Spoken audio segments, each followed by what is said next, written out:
누구나 한 번쯤 아픔을 겪습니다. 몸이 아플 때도 있지만 마음이 지칠 때도 있고 이유 없이 불안할 때도 있습니다. 고통은 몸뿐 아니라 우리의 생각과 감정까지 무겁게 만듭니다. 그럴 때 우리는 어디로 가야 할지, 누구에게 이 마음을 털어놓아야 할지 막막해집니다. 하지만 성경은 병든 자가 있으면 기도하고 하나님께서 일으키실 것이라고 말씀하십니다. 물론 아픈 곳에 손을 얹고 기도를 한다고 해서 모든 아픔이나 병이 사라지는 것은 아닙니다. 하지만 하나님의 말씀을 의지하여 아픈 곳에 손을 얹고 기도할 때 우리는 기도 안에서 주님의 손길을 경험하게 될 것입니다. 오늘은 아픈 자들을 위한 치유의 기도에 대해 살펴보도록 하겠습니다. 오늘의 말씀이 고통의 시간을 통과하는 성도들에게 힘이 되기를 바랍니다. 첫째, 주님, 지금 손 얹은 이 자리에 주의 능력이 임하게 해주시옵소서라고 기도하세요. 아플 때 사람은 자연스럽게 손을 아픈 부위로 가져갑니다. 무의식적으로 그곳을 감싸고 누르며 조금이라도 통증이 줄어들기를 바라고 위로받고 싶은 마음에 손을 얹게 됩니다. 하지만 손을 얹는다고 해서 병이 낫는 것은 아닙니다. 그 행위 자체에 특별한 힘이 있는 것이 아니라 그 손 위에 임하시는 하나님의 능력이 진짜 치유의 힘입니다. 성경에는 수많은 병자들이 나옵니다. 그러나 그 중에서도 마가복음 5장에 나오는 혈루증을 앓던 여인의 이야기는 믿음이 손끝을 통해 어떻게 하나님의 능력에 닿을 수 있는지를 가장 잘 보여줍니다. 이 여인은 12년 동안 병을 앓으며 수많은 고통을 겪었습니다. 사람을 찾아가고 의사를 의지해도 고침은 없었습니다. 재산도 잃고 희망도 잃은 그녀에게 남은 것은 단 하나, 예수님을 향한 믿음이었습니다. 그녀는 예수님께 나아가기로 결심합니다. 그리고 이렇게 믿습니다. 예수님의 옷자락에 손만 대어도 나을 수 있다. 무리 가운데 조용히 다가가 예수님의 옷자락을 만졌습니다. 그 순간 몸 안에 있던 병이 멈췄고 예수님께서는 즉시 능력이 나간 것을 아셨습니다. 그녀는 말없이 손을 댔지만 예수님은 그 믿음을 보셨습니다. 그리고 말씀하셨습니다. 딸아, 내 믿음이 너를 구원하였으니 평안히 가라. 이 여인의 행동은 단순한 몸짓이 아니라 믿음의 표현이었습니다. 손을 댄 순간 예수님의 능력이 그녀의 몸에 닿았습니다. 우리의 기도도 이와 같습니다. 아픈 곳에 손을 얹고 기도하는 것은 마치 예수님의 옷자락에 손을 대는 그 순간처럼 하나님의 능력을 향해 손을 뻗는 믿음의 고백입니다. 우리도 지금 아픈 곳에 손을 얹고 이렇게 기도할 수 있습니다. 주님, 지금 이 자리에 주의 능력이 임하게 해 주시옵소서. 내 손에는 아무 힘이 없지만 주님의 손에는 생명이 있고 회복이 있음을 믿습니다. 이 고통 위에 주의 손을 얹어 주시옵소서. 이 기도가 우리의 모든 병을 다 낫게 하지는 않을 수 있습니다. 그러나 이 기도는 분명히 하나님의 치유의 손길을 경험하게 할 것입니다. 육체의 회복뿐 아니라 마음의 평안과 영혼의 위로가 그 기도 속에 함께 임하게 될 것입니다. 열왕기하 4장에 나오는 수넴 여인의 아들을 떠올려 봅니다. 갑작스럽게 죽은 아이를 안고 어머니는 엘리사 선지자를 찾아갑니다. 엘리사는 아이 위에 엎드려 손을 얹고 기도합니다. 얼굴과 손, 몸을 아이와 마주한 채 간절히 하나님께 나아갑니다. 그 순간 아이의 몸이 따뜻해졌고 결국 생명이 다시 돌아옵니다. 이 장면은 기도하며 손을 얹는 자리에 하나님의 생명이 임할 수 있다는 것을 보여줍니다. 지금 여러분이 있는 자리도 마찬가지입니다. 병실이든 방 안이든 눈물이 흐르는 한밤중이든 그곳에 손을 얹고 기도할 때 하나님은 함께 하십니다. 당장은 통증이 사라지지 않아도 상황이 바뀌지 않아도 하나님께서 듣고 계시고 일하고 계심을 믿는 순간 우리는 이미 그분의 손길을 경험하고 있는 것입니다. 그러니 오늘 이 말씀을 따라 기도해 보세요. 주님, 지금 손 얹은 이 자리에 주의 능력이 임하게 해 주시옵소서. 내 몸이 회복되든 아니든 주님이 지금 여기 계심을 믿습니다. 그리고 그 믿음이 저를 다시 살게 합니다. 이 기도 안에서 하나님은 반드시 응답하시고 우리가 미처 알지 못했던 은혜로 채워주실 것입니다. 아픈 곳에 손을 얹고 손 얹은 이 자리에 주의 능력이 임하게 해 주시옵소서라고 기도하기를 바랍니다. 둘째, 하나님, 저에게 있는 불안과 두려움까지 치유해 주시옵소서라고 기도하세요. 병은 몸에만 오는 것이 아닙니다.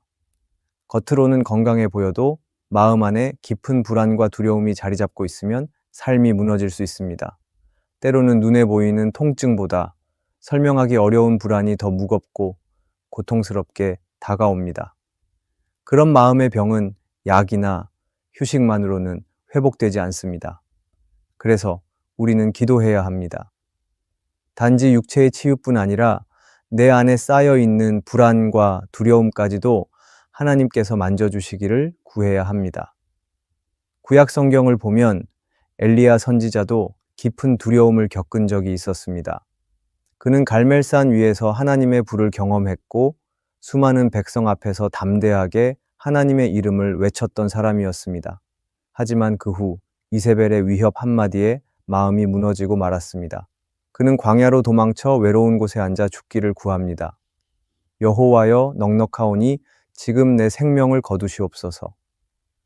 겉으로 보기에는 강한 믿음의 사람이었지만 그 마음속 깊은 곳에는 감당할 수 없는 두려움과 지침이 쌓여 있었던 것입니다. 하나님은 엘리야의 그런 마음을 정죄하지 않으셨습니다. 오히려 조용히 찾아오셔서 먼저 잠을 자게 하시고 먹을 것을 주셨습니다. 그리고 세미한 음성으로 다시 말씀하셨습니다. 하나님은 엘리야의 외침보다 그 마음의 상태를 더 중요하게 보셨고 그 안에 숨어 있던 두려움과 불안을 직접 만져주셨습니다. 오늘 우리의 기도도 그렇습니다. 병 때문에 몸이 힘들어도 사실 더 괴로운 것은 이대로 낫지 않으면 어쩌지, 앞으로 어떻게 살아가야 하지 하는 생각들입니다. 병은 몸에 있지만 그 병을 바라보는 우리의 시선은 마음에 있습니다. 그래서 우리는 이렇게 기도해야 합니다.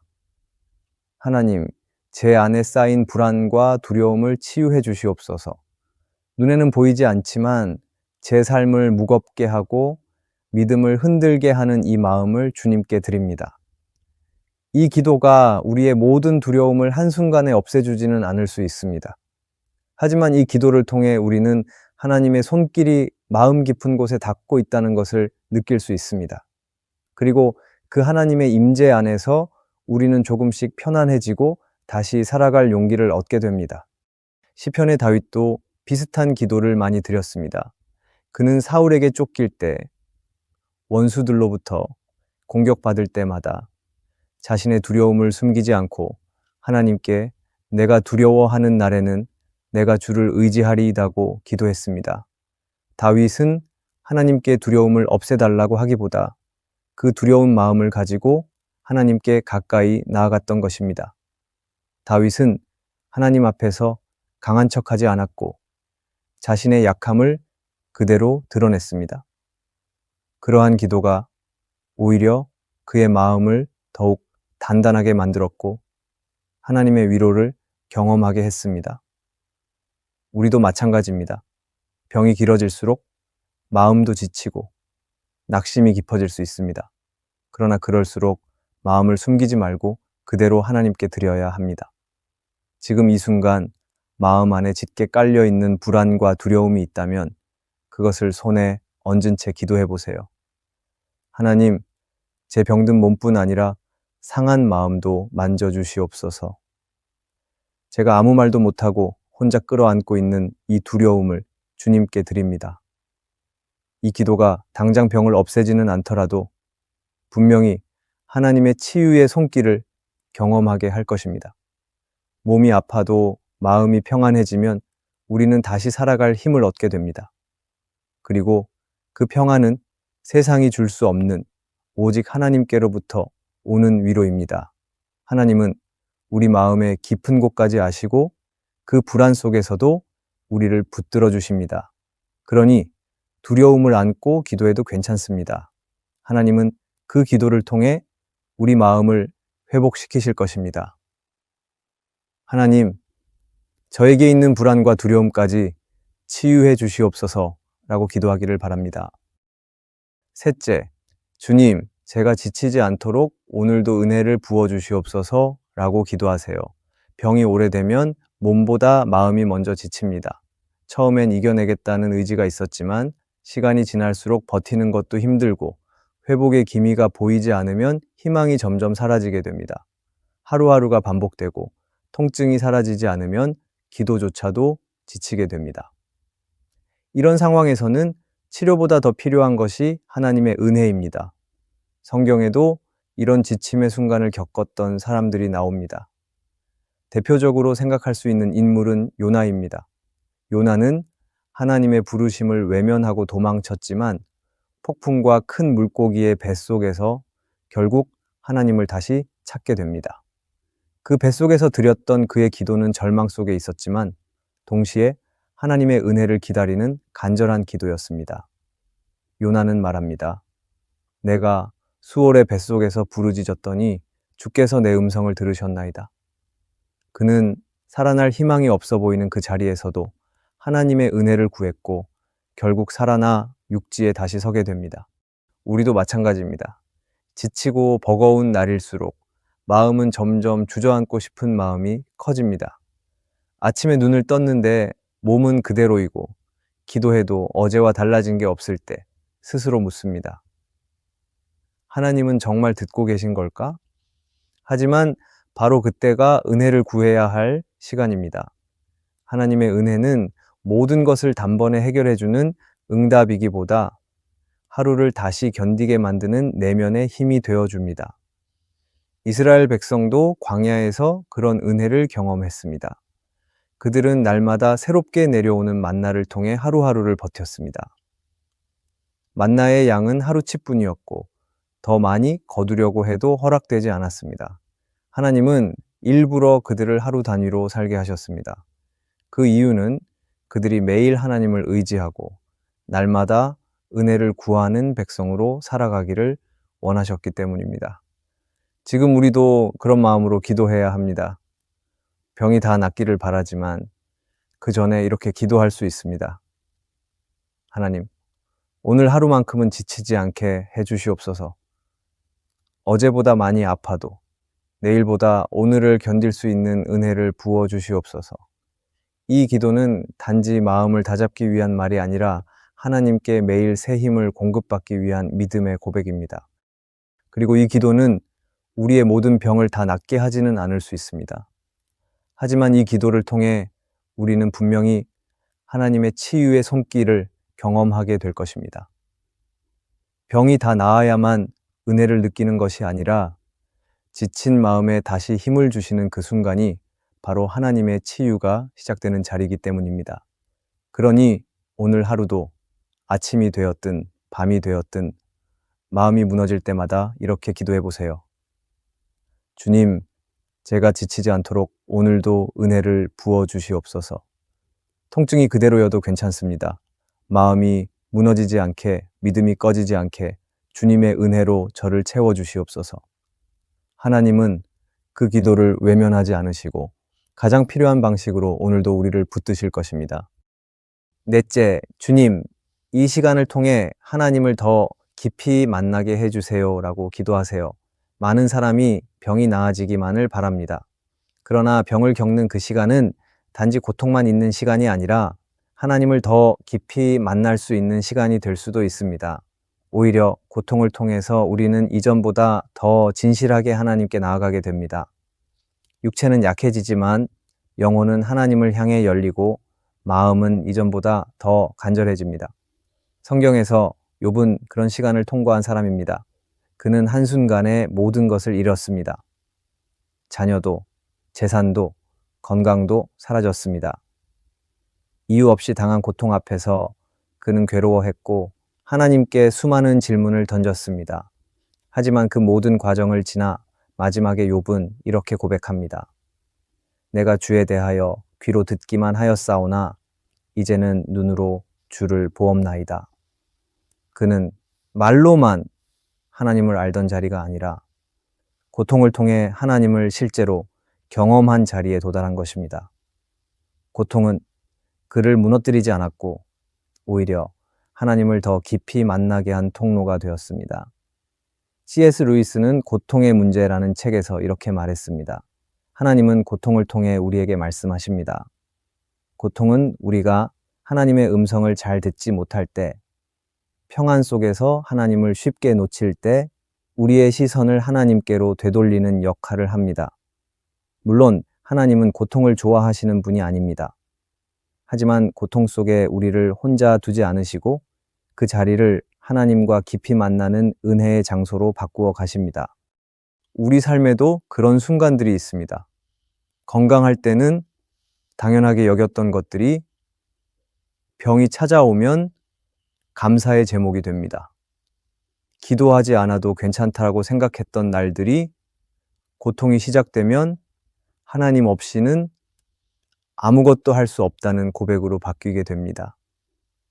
병이 들었다는 것은 약하다는 뜻이기도 하지만 동시에 하나님께 더 가까이 갈 수 있는 기회이기도 합니다. 그래서 우리는 이렇게 기도할 수 있습니다. 주님, 이 시간을 통해 하나님을 더 깊이 만나게 해주세요. 제 마음이 다시 주님께로 향하게 해주시옵소서. 이 기도는 단지 회복을 구하는 것이 아니라 하나님과의 관계 회복을 구하는 기도입니다. 그리고 바로 이런 기도를 드릴 때 하나님은 아픔의 순간을 은혜의 자리로 바꾸시는 분이십니다. 이 기도가 우리의 모든 병을 다 낫게 하지는 않을 수 있습니다. 그러나 이 기도를 통해 우리는 분명히 하나님의 치유의 손길, 그분의 임재와 사랑을 더 깊이 경험하게 될 것입니다. 그리고 그 만남이야말로 어떤 치유보다 더 깊고 오래가는 회복이 될 것입니다. 하나님은 고통을 통해 우리를 부르시고 그 자리에서 우리를 만나 주십니다. 그러니 지금 병으로 힘든 시간을 보내고 있다면 단지 고통을 없애달라고 기도하기보다 이렇게 고백해 보세요. 주님, 이 시간을 통해 하나님을 더 깊이 만나게 해주세요. 제가 병든 몸으로 드리는 이 기도가 하나님과 다시 연결되는 시간이 되게 해주시옵소서. 하나님은 그 기도를 들으시고 아픈 몸보다 먼저 우리의 영혼을 만져주실 것입니다. 아플 때는 모든 게 느려집니다. 시간이 길게 느껴지고 평범하던 일상이 멀게만 느껴집니다. 다른 사람의 말 한마디에도 마음이 무너지고 아무 일도 하지 않아도 지치는 날들이 계속됩니다. 그럴 때 우리는 자꾸 약해진 자신을 바라보며 낙심하게 됩니다. 그러나 하나님은 그런 우리를 책망하지 않으십니다. 오히려 지친 마음을 알고 계시고 아픈 몸을 다 아시는 분이십니다. 하나님은 단지 병이 낫는 것만이 아니라 그 고통을 통과하는 우리의 걸음을 붙들어 주십니다. 우리가 기도할 수 있는 힘조차 없을 때에도 하나님은 먼저 다가와 위로하십니다. 그리고 눈물이 흐르는 순간 조용히 곁에 앉아 함께 아파하십니다. 우리는 완전하지 않기에 여전히 아프고 여전히 두렵고 여전히 흔들릴 수 있습니다. 그러나 그 가운데서도 하나님은 우리를 포기하지 않으시고 오늘도 다정하게 말씀하십니다. 내가 너와 함께 있다. 이 음성을 붙들고 오늘도 믿음으로 하루를 살아가기를 바랍니다. 고통은 지나가고 주님의 손길은 남습니다. 하나님은 끝까지 우리를 돌보시는 분이십니다. 오늘의 말씀이 은혜가 되셨다면 댓글에 아멘이라고 적어주시면 감사하겠습니다. 여러분들이 남겨주시는 댓글은 정말 큰 힘이 됩니다. 그리고 여러분들이 눌러주시는 좋아요와 구독도 큰 힘이 됩니다. 오늘도 함께 해주셔서 감사합니다. 기도하겠습니다. 하나님, 아픈 몸과 지친 마음을 안고 주님께 나아옵니다. 고통 속에서도 주님의 손길을 믿고 바라보게 해주시옵소서. 눈물 흘리는 이 시간에도 주님이 함께 계심을 느끼게 해주시옵소서. 내가 감당할 수 없는 아픔은 주님의 위로로 채워주시옵소서. 오늘도 주님의 은혜로 하루를 견디게 해주시옵소서. 예수님의 이름으로 기도합니다. 아멘.